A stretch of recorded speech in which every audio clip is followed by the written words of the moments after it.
So I've been playing No More Heroes Paradise.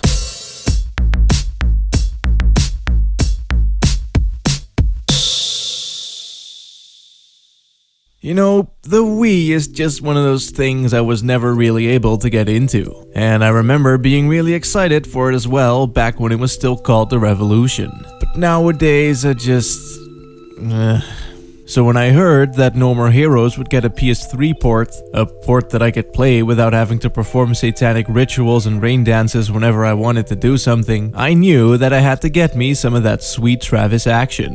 Even though it still took me about 4 years to actually play the damn thing. Anyway, when Suda made this game, he was heavily inspired by American culture, even though this is actually one of the most Japanese games I've played so far. Which says a lot considering the kind of weeaboo smut that usually goes down on this channel. He also took inspiration from some of my favorite things, being Jackass, The Stranglers, and a shit ton of over-the-top action-driven anime. And to make things even better, he also set out to make a game that's both gorier and bloodier than Manhunt. Yes. Anyway, the game's story takes place in the city of Santa Destroy. You play as Travis Touchdown, a drunk loudmouth otaku who totes doesn't look like Johnny Knoxville, brah. Travis meets a woman at a bar who promises to make baby with him if he becomes the best assassin ever of all time. So before he can stick his fleshy sword in her slippery sheath, he needs to kill all the assassins ranked higher than him on the United Assassins Association. Armed with his beam katana, he sets out to do just that. Now, what I like about the story is how incredibly lighthearted and fun it actually is. This is a game that doesn't take itself seriously at all, but at the same time it also doesn't feel stupid or like it's making fun of itself. In fact, there's actually some social commentary hidden in there on working class life and striving to be successful. But at the same time, there's also characters like Thunder Ryu, who tells Travis to keep his anus nice and clean and that it needs some proper inspection before entering the gym. I love it though, and it isn't a cutscene heavy game by any means either. I mean, I loves me some Metal Gear, but it's also nice to see a game use its cutscenes for fun purposes alone, instead of going on about the Patriots say I and G-dubba-doo, brother. If anything, the cutscenes are just a fun little reward for making it to the boss fights. And shit's well made too. Things like the voice acting are actually pretty good, and the writing is just perfect for a game like this as well. More often than not, I just had this big old grin on my face during all of the cutscenes. Now, apart from the game's story and its sense of humor, a big selling point for me was definitely the art style. Similar to Suda's other games, it has style shooting out of its rock-hard wazoo. Like, it has character designs by Yusuke Kozaki, who also did the art for Speedgrapher, which is one of my personal favorite anime, and it's about a BDSM club controlling the government and you should totes watch it, bro. Anyway, the game has some of the coolest character designs in a thing ever. And I can see why the game's box art was completely covered in them. The game just has an incredibly high level of creativity that you just don't see very often, even when compared to Suda's later titles. And to make it even better, this creativity doesn't just limit itself to the game's art, but it also carries over into the gameplay. I mean, apart from Killer 7, Suda's games have been fairly generic from a gameplay standpoint, but this game definitely has a lot of cool ideas. Well, it's not quite as creative as Killer 7, but it's definitely a lot better than what I thought would just be another mindless hack and slash game. First thing that really jumped out at me was the fact that Santa Destroy is a fully explorable open world, which is good considering that the game would probably feel very disjointed if it wasn't. I mean, it makes sense for Travis to have some free time in between assassinations, so having the open world there makes the game feel more coherent as a whole, instead of it feeling disjointed like Killer's Dead did. That said, it doesn't come completely without issues. Thing is, the driving is pretty much fucking terrible. Braking more often than not just puts you to a complete stop instantly. The handling just feels wrong, and Travis seems to cling to poles more often than your average stripper. That said, it can be fun to drive around like a complete mong. For as far as I could tell, there are no consequences for driving over trees and people, so I would very much advise you do so whenever you get the chance. Anyway, as a way to make the open world not seem like a complete waste of time, they make you do a bunch of odd jobs in between assassinations to pay for the entry fee. I mean, these big fights aren't gonna fund themselves, obviously. Now, these odd jobs are far from perfect, but they do serve as a nice distraction.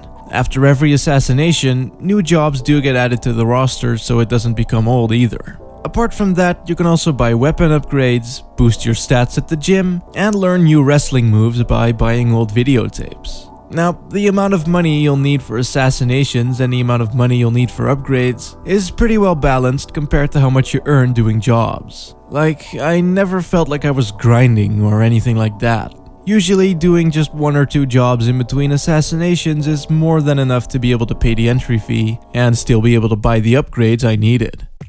Either way, it's a fun little sandbox. It provides a couple of nice distractions, but nothing that's really big enough to ruin the pacing of the story. If anything, the game still feels like a directed experience with a clear objective. That's cause the assassination missions still take place in actual levels. The only issue I really have with this is that the levels do seem a bit bland sometimes. Well, they did to me anyway. Thing is, most of the levels just consist out of hallways.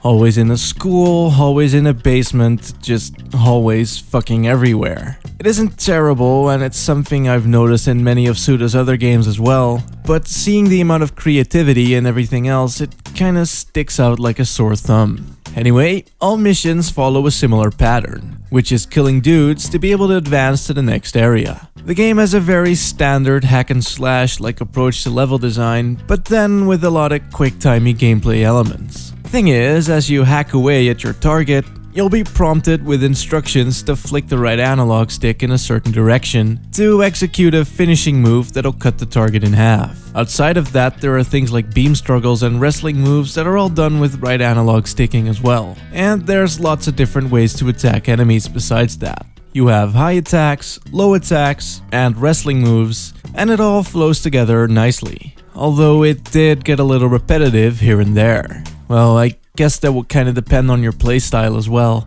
but it did feel a bit rinse and repeaty to me at times. Especially when you're fighting the same few grunts over and over again. That said, the game does have a couple of minigame-like things to break up the monotony ever so slightly. Anyway, despite being somewhat repetitive, the combat is actually pretty satisfying. Hell, even a lot of the quicktime events feel pretty good to actually pull off. I mean, usually things like stick wiggling are used to escape when you're stun locked or something like that.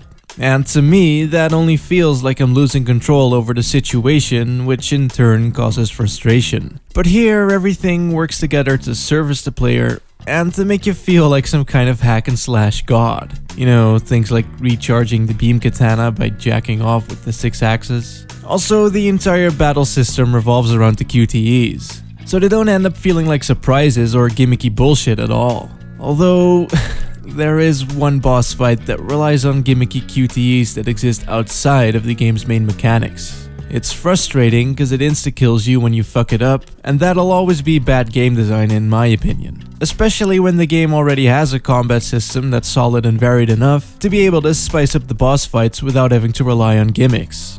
I mean, they have things like Dark Side mode, which is used a lot in side missions, so I don't see why they couldn't have just used that in the boss fights. In fact, because of this, I actually like the optional bosses better, because those are based solely on the player's own skill and knowledge of the battle system, and don't rely on gimmicks or cheap attacks that essentially break the rules. Anyway, now I finally understand why so many fans of this game were somewhat let down by the games following it. And I really liked Killer is Dead, Lollipop Chainsaw, and Ronko Tsukigime's Longest Day, but this game just dwarfs all of them completely.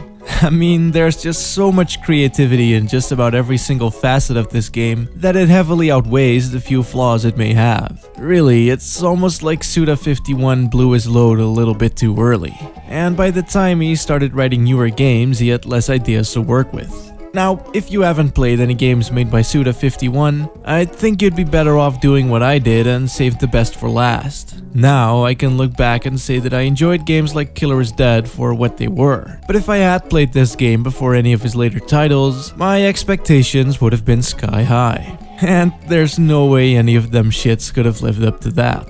I mean, you can play with a fucking cat for fuck's sake. Jesus, man.